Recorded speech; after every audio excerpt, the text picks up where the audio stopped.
Hi guys, welcome back again. I seem to have made a video where the audio didn't work. I'm hoping the audio works this time. Audio, audio. Well, that's embarrassing. Anyway, I seem to have made a I seem to have made a video about what is art without the audio catching on, and it was like 20 minutes long. And now I've done 3 videos tonight, about 15 minutes long each on average, and now I'm tired. And I saw that the the one that I really wanted to do um, didn't come through. The sound didn't come through, so that one was like 20 minutes. And let's see what doing it a second time, if that makes it faster, or probably be faster this time. So anyway, so what is art? This is one of Tolstoy's late writings. And if you haven't seen the other 2 videos on Tolstoy that I made tonight, um, it suffices to say that the beliefs of the late Tolstoy, so the Tolstoy of the late 50s to his death, and I can't remember how old he was, in his 80s probably, I think. Anyway, uh, so the last third of his life were very different from his earlier writings. And in fact, his strong Christian beliefs made him hate his earlier works. So his famous War and Peace and Anna Karenina and so on. So we're very fortunate that he put this work together. Um, it massively disappointed a lot of his readership because he had such a uh, negative view of what most people would consider art. Um, it was a position where he was very critical of the art of his time. He saw it as decadent and uh, false because it was created by a false, decadent, and as he called it, a parasitic culture. So the products of that false reality, that false, wealthy, aristocratic milieu, can't create authentic art. So he would condemn a great deal of what most of us would consider great art. Um, and by art, he means not just painting and sculpture, but he meant writing and he meant music as well. And in fact, Tolstoy, in his own defense, he was um, quite an advanced student of music. He played piano his whole life and seemed to study theory as well, music theory. Um, and obviously, he's a very accomplished writer. And anyway, so the the surprise or the scandal or the infamy associated with this book is that he was so critical of works that we're habituated to think are the greatest works of art, right? But say those works of art of his epoch, of his epoch. So we're talking about, especially in his time, the Impressionists and people like think of that. That's the era we're talking about here. But obviously, he's thinking about lots of other stuff. He talks about Raphael and Michelangelo and so on. Like he's disparages, for instance, the Last Judgment of Michelangelo, um, which is kind of funny. But I understand why he feels the way he does about it. So Tolstoy has an original notion of what art is. He begins by saying most people believe that art is about beauty. He says it's not. It's not about beauty. Um, and his reasons for it are a little bit obscure, and I don't think I can give an adequate account of why he says it's not about beauty. I think I think he says that it's not about beauty because beauty is um, a segmented a segmented portion of reality, and that it's it's wrong to isolate it and um, to make more of it than it is. And he talks about how um, separating the true, the true, the good, and the beautiful, um, as they were united in ancient Greece, for instance. And he talks about Plato's theories and so on. Um, that separating the beautiful from the good was a mistake, and really, in the end, when you think about it, he obviously he sets the priority as the good, right? So his definition of art is not that it is an imitation of life or an imitation of beauty. His notion of art, he says, art is an expression, is an expression of one's authentic understanding of his own life and experience, and that one shares this unique, authentic experience with another, and in sharing it by creating a work of art, one builds up communion with that person. So he sees it as a part of love of nature, of neighbor, right? So in the two basic Christian components of discipleship, love of God and love of neighbor, he sees that builds up, strengthens union through one's religious consciousness. And religion, in this sense, doesn't just mean consciously thinking about God, it means the consciousness of a person who is aware of the reality of his life. And as I've said in my discussion of Tolstoy's What is Religion, this consciousness of life is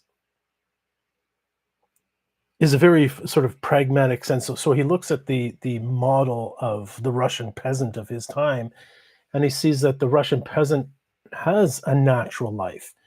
The Russian peasant doesn't have a parasitic life, doesn't have an artificial life like the Parisians, like the decadent artists, and the people for whom the painters, sculptors, musicians create their works of art, the rich who have unnatural parasitic lives. He says that those aren't reflections of authentic religious consciousness. That, for instance, he says it's perfectly legitimate to think that one person might only ever be able to produce one work of art in their whole life, because this is their expression of their religious consciousness. So why would they have multiple expressions of religious consciousness? And so, for instance, he'll say, you look at the great musicians, and he'll say, well, some of Beethoven's works were works of art, and some of them weren't. And he says the same about Mozart. And he seems to prefer Bach to both of those. But even him, he says some of Bach's music weren't works of art. So um, let me give the example. I was thinking about this earlier, and I made this I made this comparison in my original video here, where I talked about this book here. I just dug it out of my shelf because the spine was falling off, and I glued it. And I was looking, oh, what book is this anyway? And it is Graham Greene's The End of the Affair. So, having read Tolstoy's What is Art, I started thinking about him in relation to this book and the movie. So there's a well-known, well-received, or celebrated movie, The End of the Affair, that was made, I don't know what, in the last 10 years or 15, 20 years, based upon this book. And then, I mean, I have no interest in seeing the movie. I don't really like I don't like most movies, and I don't like most romantic movies, and I don't like most movies based on books. There's some exceptions, of course. Um, and so this may be an authentic work of art. I haven't read it yet, and I don't know. Like, Graham Greene came after Tolstoy, so Graham Greene was unknown to Tolstoy. So even if Tolstoy would agree that, for instance, this book is an authentic work of art, even then, doesn't mean the movie is. Because Graham Greene, if it's a work of art, the end of the affair is an expression of Graham Greene's religious consciousness. And the religious consciousness of whoever made the movie is not the same. And they might not even be able to make a movie that reflects his own authentic religious consciousness. So the idea, like, and I was thinking about this as well. Um, Talking of movies, it's very easy to say, and I think a lot of Star Wars fans would probably say this, that George Lucas, he got it right when he made Star Wars, Empire Strikes Back, and Return of the Jedi. That these were the legitimate, authentic expressions of his religious consciousness, George Lucas's religious consciousness. That doesn't mean that the sequels and prequels were. Well, he didn't make the sequels, but it doesn't mean that the prequels were. And it doesn't mean that anything else related to Star Wars is an authentic, religiously conscious artifact. Because again, if Bach can write works of art and not works of art, then why can't George Lucas? So, pardon me. Uh, One thing about the book is I think most people can read it and get something out of it. Persevere past the second chapter, I think it is. The second chapter I think it's the second chapter. Could be the third chapter. One of the others. The second or third chapter will talk about the history of aesthetical theory. Um, Baumgarten, I think, is the person he talks about as the creator of these works of these philosophy of art books, these works of aesthetical theory. Baumgarten, and he'll list a whole bunch of others, some French authors, tons of Germans, a few English and Italian. It's an intimidating chapter because if you don't know these figures, you're going to get lost in all the names and all the different theories and so on.